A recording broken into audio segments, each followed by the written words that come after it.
রাষ্ট্রপতি মোহাম্মদ শাহাবুদ্দিনের অপসারণ দাবি জানালেন বৈষম্যবিরোধী ছাত্র আন্দোলনের অন্যতম সমন্বয়ক সার্জিস আলম।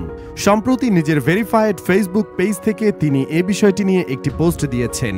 একই কথা বলেছেন আরেক সমন্বয়ক হাসনাত আব্দুল্লাহ। তবে কি এবার রাষ্ট্রপতির অপসারণ হতে চলেছে? গত ৩রা অক্টোবর বৃহস্পতিবার রাত ৯টার দিকে নিজের ভেরিফাইড ফেসবুক অ্যাকাউন্ট থেকে দেওয়া এক পোস্টে রাষ্ট্রপতির অপসারণের দাবি তুলেন সার্জিস। এই দাবিসহ মোট ৫ দফা দাবি তার পোস্টটিতে উল্লেখ ছিল। তিনি লিখেন, আওয়ামী লীগের বিচার নিশ্চিতকরণ, নতুন সংবিধান গঠন, আওয়ামী দুর্নীতিবাজ আমলাদের পরিবর্তন, হাসিনার আমলে করা সব অবৈধ চুক্তি বাতিল এবং চুপ্পুকে অনতিবিলম্বে রাষ্ট্রপতি পদ থেকে অপসারণ করতে হবে। এর আগে রাষ্ট্রপতি মোহাম্মদ শাহাবুদ্দিনকে অনতিবিলম্বে অপসারণের দাবি জানান বৈষম্যবিরোধী ছাত্র আন্দোলনের আরেক সমন্বয়ক হাসনাত আব্দুল্লাহ। ৩রা অক্টোবর বৃহস্পতিবার বিকেলে নিজের ভেরিফাইড ফেসবুক অ্যাকাউন্ট থেকে দেওয়া এক পোস্টে তিনি একই দাবি তুলে ধরেন। তার পোস্টটিও ছিল সার্জিস আলমের মতোই। ফেসবুক পোস্টে তিনি লিখেন, আওয়ামী লীগের বিচার নিশ্চিতকরণ, নতুন সংবিধান গঠন, আওয়ামী দুর্নীতিবাজ আমলাদের পরিবর্তন, হাসিনার আমলে করা সকল অবৈধ চুক্তি বাতিল এবং চুপ্পুকে অনতিবিলম্বে রাষ্ট্রপতির পদ থেকে অপসারণ করতে হবে।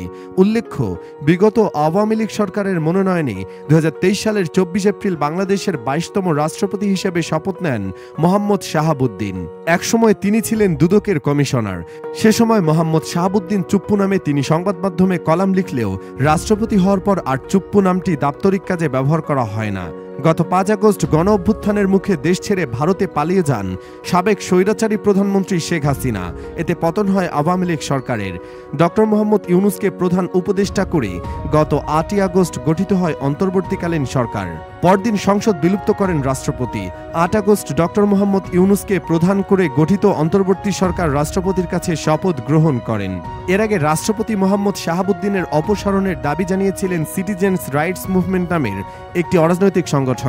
গত ২৮ সেপ্টেম্বর জাতীয় প্রেস ক্লাবে তফাজ্জল হোসেন মানিক মিয়া হলে আয়োজিত এক সংবাদ সম্মেলনে লিখিত বক্তব্যে এ দাবি জানান সংগঠনটির নেতারা।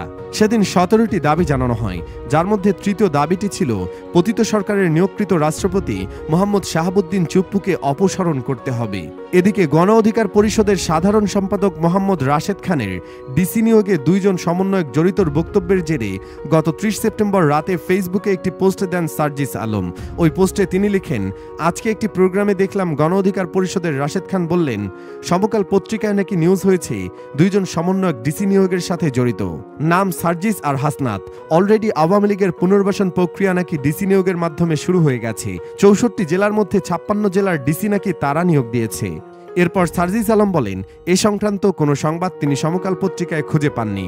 পরবর্তী সময়ে যুগান্তর পত্রিকায় এ বিষয়ে একটি সংবাদ খুঁজে পান তিনি। তার পোস্টে তিনি বলেন, আমাদের পরিচয় দিয়ে সচিবালয়ে একটি ঝামেলা তৈরি করার চেষ্টা করা হয়েছিল। পরবর্তীতে এ বিষয়ে আমাদের মতামত না নিয়ে আমাদের নাম উল্লেখ করে এক হলুদ সাংবাদিক সংবাদ প্রকাশ করেছেন। ওই সাংবাদিক সম্পূর্ণ মিথ্যা। এই সংবাদ কার স্বার্থে করেছে তা তিনি ভালোই জানেন বলে মন্তব্য করেন এ সমন্বয়ক।